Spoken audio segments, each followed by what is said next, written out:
Welcome बच्चों, आप लोगों का एक बार फिर से स्वागत है ट्रिग्नोमेट्री के अगले लेक्चर में। आज मैंने जो क्वेश्चन उठाया ये बहुत पुराना है, IIT JEE 2007 का है ना, हमारे टाइम का है लगभग।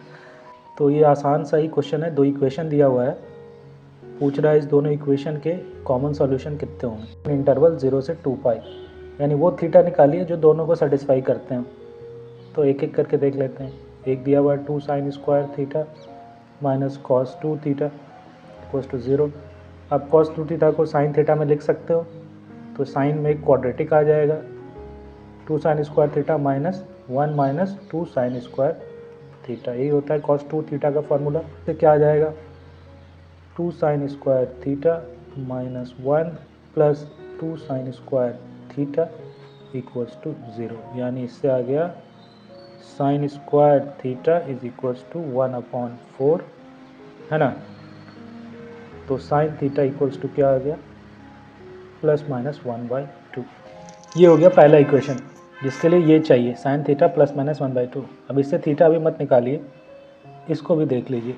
अगला जो दिया हुआ है वो है 2 cos square theta minus 3 sin theta equals to 0।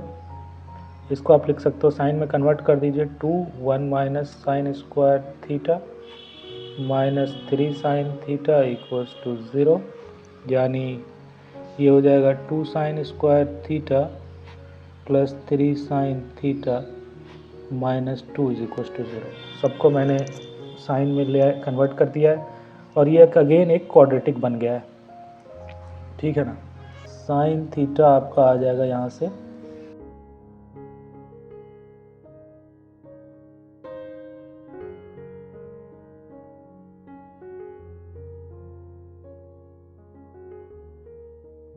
तो इसे साइन थीटा क्या आ जाएगा, ये 25 हो जाएगा, यानी 5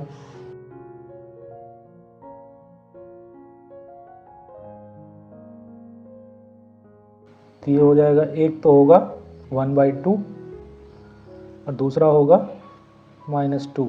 तो मैंने बस इसको सॉल्व किया क्वाड्रेटिक को, और साइन थीटा की वैल्यू 2 आ रही है, हाफ और -2।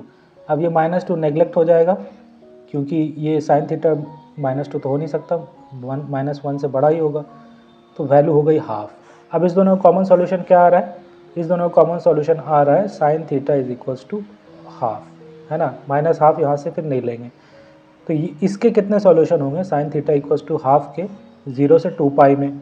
तो साइन थीटा हाफ को किस किस डिग्रीज पे होगा, थीटा क्या हो जाएगा उसके लिए, एक तो 30 डिग्री हो जाएगा, 30 पे हाफ मिलता है, ठीक है, और दूसरा 180 माइनस 30 पे भी वही मिलेगा, यानी 150 डिग्री पे। तो दो सॉल्यूशन हो जाएगा, है ना। चाहो तो आप इसका ग्राफ से भी देख सकते हो, साइन थीटा का ग्राफ कैसा बनेगा, 0 से 2π में ऐसा ग्राफ बनेगा, तो यानी हाफ जो है 30 पे मिलेगा और 150 पे मिलेगा, फिर इधर तो निगेटिव हो गया, तो दो वैल्यू आएगा, है ना, दो हो गया आंसर।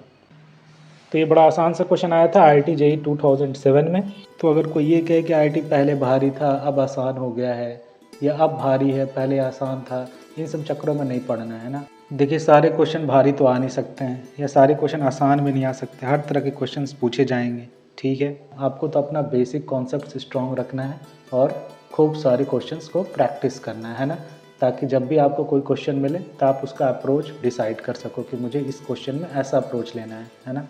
ये ज़्यादा ज़रूरी है क्योंकि मैथ्स के क्वेश्चन में बहुत सारे अप्रोच होते हैं और कुछ ही अप्रोच होते हैं जो अच्छा होता है, और ये आपको आएगा एक्सपीरियंस से, है ना। तजुर्बा बड़ी चीज़ है ना, इसलिए अपना तजुर्बा बढ़ाइए, और तजुर्बा बनाने के लिए दो ही तरीके हैं, या तो उम्र दीजिए, है ना, या फिर मेहनत कीजिए।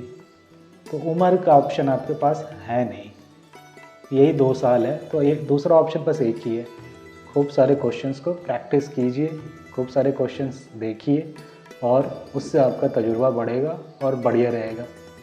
और आपके जो टीचर आपको पढ़ाते हैं उन्होंने यही तो किया है, उन्होंने एक एक क्वेश्चन कम से कम 10-10 बार सॉल्व किया है ना।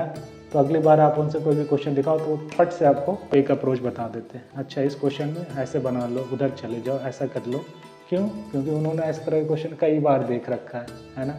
इसलिए आपको तो पहली बात तो डिसहार्टेन नहीं होना है ये देखकर कि यार टीचर कोई क्वेश्चन बना ले रहा है, मैं नहीं बना पा रहा हूँ। और आप उम्र तो देखिए, आपके टीचर आपसे कम से कम 10 साल बड़े होंगे, उन्होंने इस तरह के क्वेश्चन कई बार देखे होंगे, इसलिए वो आपको आसानी से एक अप्रोच बता देते हैं सॉल्व करके। और आप देखिए खुद को, आप एक ही दिन में 3-3 सब्जेक्ट पढ़ रहे हो, है ना, और तीनों सब्जेक्ट में नई नई चीज़ें पढ़ते हो, ऐसा नहीं कि पहले से पढ़ा हुआ है। और जो नई चीज़ें आप पढ़ रहे हो तीनों सब्जेक्ट में, वो कोई आसान चीज़ नहीं है। 11-12 का स्टैंडर्ड अच्छा है, तो आप ये सब भी तो देखो कि आपको इतनी सारी चीज़ें पचानी है, और उसके ऑन टॉप ऑफ दैट आपको फिर प्रैक्टिस करना है। इसलिए आप खुद से कभी डिसहार्टन तो मत होइए, और खुद को रेस्ट दीजिए। सोना इम्पॉर्टेंट है। Continuous sleep for 6 to 7 hours बताते हैं डॉक्टर्स की ज़रूरी है कोई भी चीज़ को लंबे समय तक रिमेंबर करने के लिए। नई चीज़ें जो आप सीख रहे हो वो कैसे दिमाग में बैठता है, वाया कनेक्शन बिटवीन न्यूरॉन्स, और वो न्यूरॉन्स अच्छे बने, स्ट्रॉन्ग बने, इसके लिए दिमाग को रेस्ट चाहिए। दिमाग जो है बैकग्राउंड में जब आप सोते हो तो दिमाग का एक सब कॉन्शियस चलता रहता है, और जो नई चीज़ें आप सीखे हो उसको वो बैकग्राउंड प्रोसेसिंग करता रहता है, उसको बैठाता रहता है। तो अगर आप वो स्लीप अपने दिमाग को नहीं दोगे तो आपका फिर हौच पौच हो जाएगा, याद नहीं रहेगा ढंग से, भूलने लगोगे। इसलिए जो लोग 11-12 में अभी हैं, हर रोज़ नई चीज़ें पढ़ रहे हैं, सिलेबस अभी कंप्लीट नहीं हुआ है, वो सोएं 6 से 7 घंटा कंटिन्यूस सोएं। कोई कह दे कि मैं सिर्फ 3 घंटे सोता हूँ, 4 घंटे सोता हूँ, 5 घंटे सोता हूँ, नहीं चलेगा भाई, वो फालतू का काम कर रहे हैं।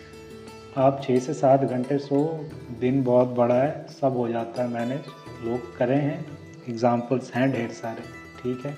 और डॉक्टर्स का ये भी कहना है कि किसी भी चीज़ को लंबे समय तक रिमेंबर करने के लिए, याद रखने के लिए आपको रेगुलर इंटरवल पर चीज़ों को रिवाइज़ करना ज़रूरी है। और सबसे ज़्यादा इम्पॉर्टेंट होता है पहले वीक में उसको बार बार रिवाइज़ करें, है ना। जैसे आज जो चीज़ आप पढ़े हो उसको आप घर पे जाकर एक बार दोबारा उसी दिन ज़रूर रिवाइज़ कर लें, भले आप 15-20 मिनट ही करें, लेकिन ज़रूर करें। फिर अगले 12 घंटे के बाद अंदर एक बार और रिवाइज़ कर लें, फिर उसके अगले दिन एक बार और रिवाइज़ कर लें। ऐसे लगातार 4-5 दिन जो भी चीज़ें पढ़े हो वो रिवाइज़ करते रहें, है ना। तो यानी किसी भी दिन आपको पिछले 4 दिन का रिवाइज़ करना ही है ना। यानी कोई भी टॉपिक आप जब भी शुरू करो, सपोज़ करो कि आप कॉम्प्लेक्स नंबर पढ़ रहे हो, तो जिस दिन भी आप कॉपी खोलो तो डे 1 से जो आप कॉम्प्लेक्स नंबर में जो पढ़े हो वहाँ से शुरू करो, एक बार रिवाइज़ करो, फिर आगे बढ़ो। इससे क्या है, दिमाग लंबे समय तक चीज़ों को याद रखता है। एक बार आपने हफ्ते भर एक ही चीज़ को बार बार रिवाइज़ कर लिया रेगुलर इंटरवल दे के, तो फिर आप 10 दिन छोड़ दो, जब अगला चैप्टर आप पढ़ रहे हो तब तक आप छोड़ दिए इसको, तो फिर उसके बाद फिर एक आध दिन संडे वनडे बैठ कर रिवाइज़ कर लो। तो इससे आपको क्या होगा कि बाद में बहुत आसानी होगी। इसलिए आप रेगुलर रिवाइज़ की आदत डालो, ठीक है। बिंदास रहो, एंजॉय करो। 11-12 से ज़्यादा एंजॉयबल लाइफ में टाइम नहीं मिलता है, क्योंकि इस समय जो है ना आपकी आदतें बहुत सही है, आप एकदम फ्रेश एनर्जी के साथ आए हो, बढ़िया, सवेरे उठना कोई भारी काम नहीं रहता है उस समय में, फुल ऑफ एनर्जी हो भाई। तो एक पॉजिटिव फीलिंग के साथ रौंद डालो 11-12 के सिलेबस को, और अच्छे इंजीनियरिंग कॉलेज में अपने लिए एक सीट सिक्योर कर लो। उसके बाद आपकी लाइफ की अगली जर्नी शुरू होगी, उसके बारे में भी बात करेंगे कभी। आज के लिए इतना ही, थैंक यू।